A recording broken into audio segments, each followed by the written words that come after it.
नमस्कार. श्री नित्योपासना या चॅनलवरून आज आपण श्री गोंदवलेकर महाराजांचं 21 जानेवारीचं प्रवचन आपण आज ऐकणार आहोत. आजचा विषय आहे नामाचा अनुभव. नामाचा अनुभव हा आता आपण जाणून घेऊया. नामाचा अनुभव कोणता? नामाचा अनुभव नामाव्यतिरिक्त दुसऱ्या कशात पाहू नये, म्हणजेच नामापासून दुसरे काही मिळवायचे आहे ही कल्पना नसावी. नाम मुखी येते हाच नामाचा अनुभव. ज्या प्रमाणात आपल्या हातातून नामस्मरण घडले त्याच प्रमाणात आपल्याला नामाचा अनुभव आला असे समजावे. अखंड नामस्मरण टिकले की पुरा अनुभव आला. नामस्मरण करता करता चित्त एकाग्र होते. देहबुद्धी विसरून नाम घेणे हेच निर्गुण होणे आहे. मी कोण आहे हे कसे ओळखावे? मी कोण आहे हे ओळखायला जडाने म्हणजेच वाचेनेच नाम घेण्यास सुरुवात करावी आणि हे नाम अखंड घेण्याचा प्रयत्न करावा.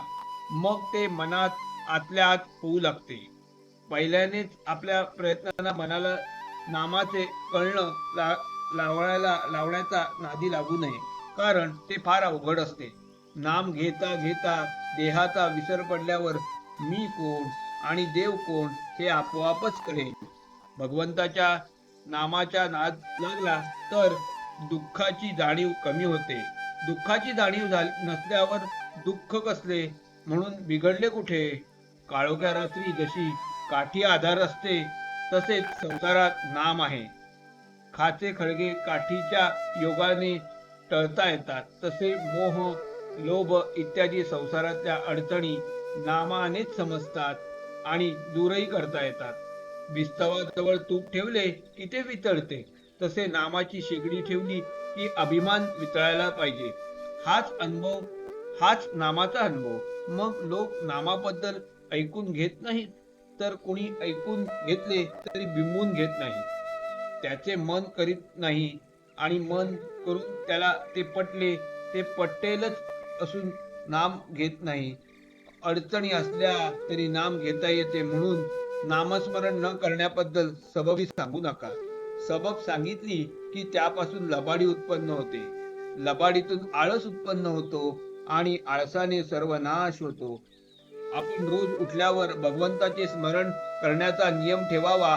स्नान वगैरे गोष्टी झाल्यावर तर कराव्याच्याच, पण त्याच्या वाचून अडून बसू नये. भगवंताचे स्मरण हे मुख्य आहे. अखंड नामस्मरण ठेवायला सोवळ्या ओवळ्याचे बंधन नाही. अखंड नामस्मरण हे सोवळेच आहे. उपासना कोणती असली तरी नामाशिवाय ती पचनी पडत नाही. महत्व नामाला आहे. निरनिराळ्या देशातले अन्न निरनिराळे असू शकते, पण पचवण्याकरता लागणारे पाणी इथून तिथून सर्व सारखेच. पाण्याशिवाय कोणतेही अन्न पचणार नाही.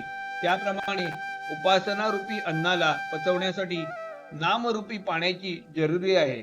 म्हणून नामालाच महत्व देऊन ते सतत घेण्याचा अभ्यास करावा. कसाही प्रसंग आला तरी नामस्मरण सोडू नका व त्यातून परमात्मा हात देईल. श्री गोंदवलेकर महाराज की जय.